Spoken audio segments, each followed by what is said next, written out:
In today's video, I'm going to show you some of the modifications that I made after the first 4 days of Housetober. And if you're interested in knowing what Housetober is, I'll link a video that I have where I talk all about it and how I prepared for it. And if you stick around to the end, I'll show you my first 4 drawings at the end of this video.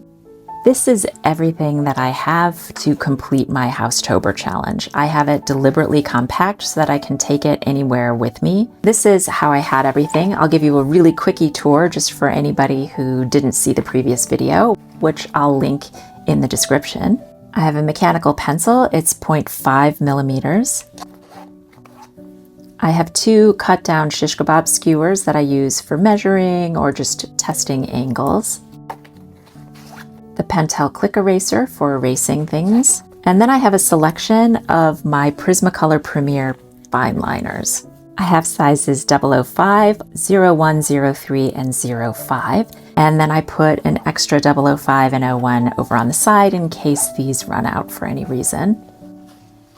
I have 2 knitting needles. Again, I like to use these for measuring and figuring out angles. Depending on my mood or depending on how long the angle is, I'll use these or the other 2.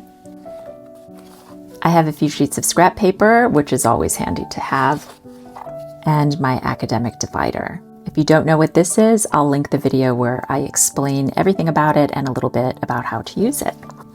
And then over in the zip compartment, I don't have much. I just have some extra lead for the mechanical pencil, some business cards, a few Q-tips in case I decide to put my tiny watercolor palette in here at some point and do a little painting.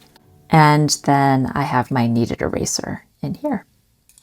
If you're doing any kind of an Inktober or Calmtober or Arttober or any kind of a monthly challenge this October, or at any time of the year, I'll show you everything that I'm doing a little bit differently. This is the first thing that I changed. I discovered when I was doing my drawing on the first day that the paper feels really different than it used to. I've used this paper a lot in the past, and I normally love it just for quick ink drawings because it's a watercolor paper and it usually has a texture, but it feels a bit waxier and smoother than I remember it. In fact, if I look at the reverse side, this feels more like what I recall. So either they printed it on the wrong side or they changed it slightly. I really was not enjoying drawing on it, so I decided to just completely switch it out. So this is the paper that I'm using instead. It's made by Daler Rowney and it's their LinkedIn Prestige 100% cotton watercolor paper. And this one is the cold pressed or the knot finish. It has a really lovely texture on it. I've only used this paper a few times, but I've really enjoyed it. And I had enough sheets to spare a few for this challenge. I was able to get 4 postcards per sheet. So I just cut them down to be the same size as the one that I did on the first day, which is about 4 by 6 inches. And that way it'll still look good with the one that I did. So the first drawing was done on the Sea White of Brighton paper, but the subsequent ones are all being done on the LinkedIn. I've also made some changes on the inside. Now that we've done the whistle stop tour, I'm going to show you a few of the things that I swapped out or changed altogether. The first thing I realized was that I really don't need such a large eraser because the kneaded eraser does most of the work, but occasionally I like to have a vinyl eraser for some finer areas. So I've replaced it with the Tombow Mono Zero, which is another pen eraser. This one is their rectangular one. They also have one that's a circle, which I like. So I'm going to move my mechanical pencil over and put this next to the shish kebab skewers because I don't need to use it that often, but it's handy for when I do. And it's a little bit shorter in profile. I also realized that I hadn't put in any masking fluid markers. And if you don't know what these are, they're little markers that you shake and then you pump the nib and you can basically add masking fluid to your watercolor paintings and it protects the paper from the paint. So you can temporarily block out an area that you want to stay white and then you can erase it and leave those areas white or put a lighter value on top. But I also like to use these for ink drawing because they're really handy if I have an area with a lot of value, but I want to preserve a couple of the white areas. So I'm including a brand new Molotow masking fluid one. This one has a 2 millimeter nib, which I find to be just about perfect for what I do. And then I also found this masking marker by a German company spelled Kreul. And I just found this one on Amazon, and the thing that I love about it is that it has a really fine nib. So if I want to draw a straight line or have a really thin line, this is perfect for that. The Molotow is a little bit shorter and also a little bit smaller. And since I am just experimenting with this new one, I wanted to have both of them in my kit. So I'm going to remove my extra 01 fine liner, and I'll put the Molotow in that slot.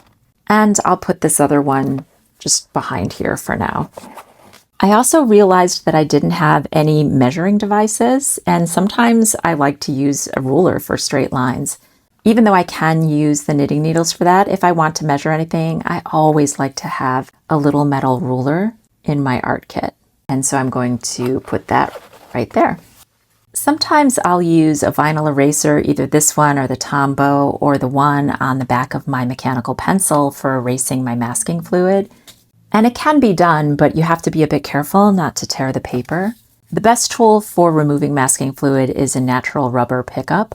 And so I decided to take one of these and cut off a thin sliver.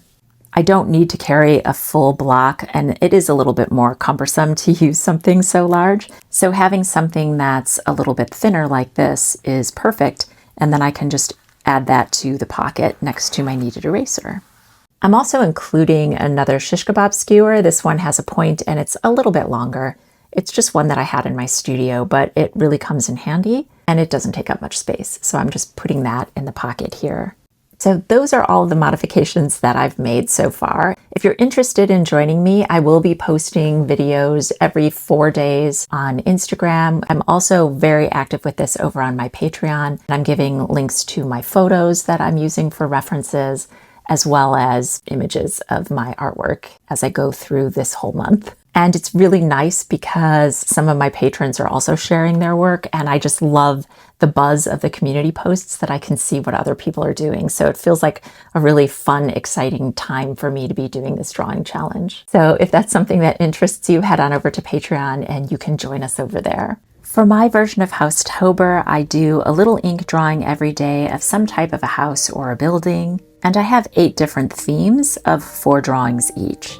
So for the first 4 days, the theme was lighthouses, and these are the ones that I've done. You can see here where I've used the masking fluid marker to mask out some of the flowers.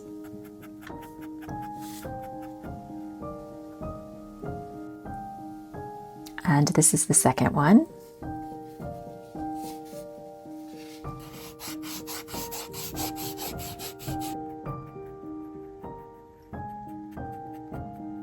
And I used the masking fluid marker in this one as well, and some of the areas of the rocks.